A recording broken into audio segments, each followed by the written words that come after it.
So how did our parish get its name? It's not a long story, but the context tells us about the why. The John XXIII community came into existence more than 50 years ago, at a time that some Catholics found threatening, but which I think most of us who helped form this community, found exhilarating.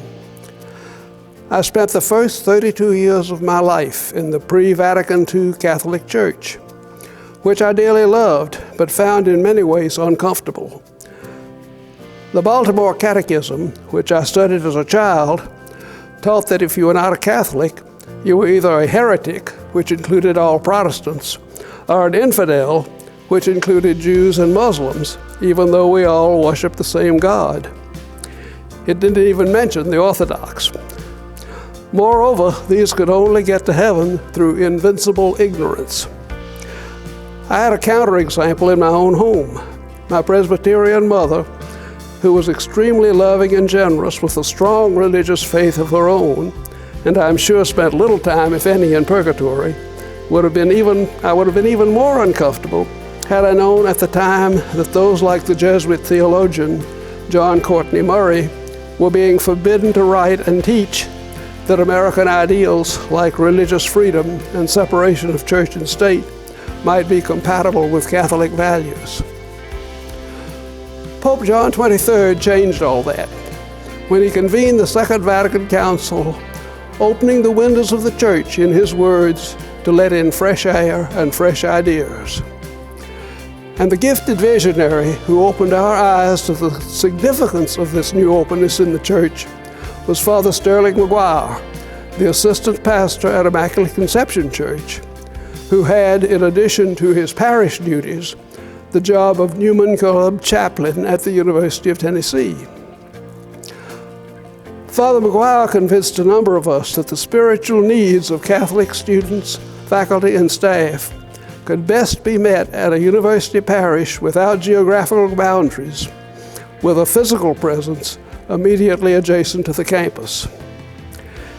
He obtained a copy of the canonical decree establishing a similar parish in Pittsburgh, serving students at several universities in that city, which formed the model for our own John XXIII parish. Many of us involved in the parish formation had been active in the University of Tennessee Newman Foundation, a group of local Catholics who raised funds to support Catholic student activities at the university.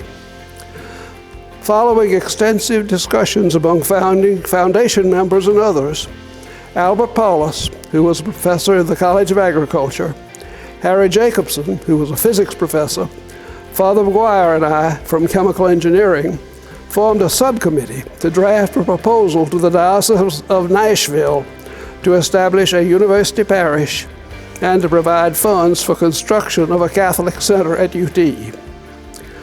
We drove to Nashville and presented the proposal to Bishop Joseph Durick, who, after consulting with his own advisors, granted permission to establish the parish, appointed Father McGuire as its first pastor, and provided $300,000 for construction of the center, along with a commitment for additional annual support.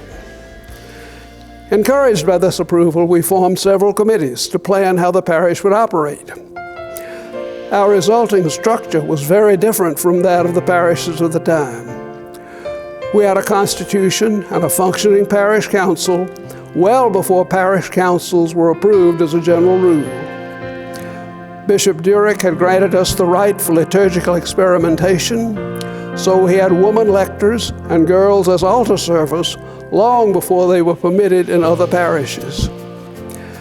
To choose a name for the parish, we held an election. Parishioners suggested names, and a ballot was created and provided to all members. John XXIII was an overwhelming choice. I don't even remember what other names were suggested, but I suspect that one was St. Jude, to whom the students prayed as the patron of hopeless causes.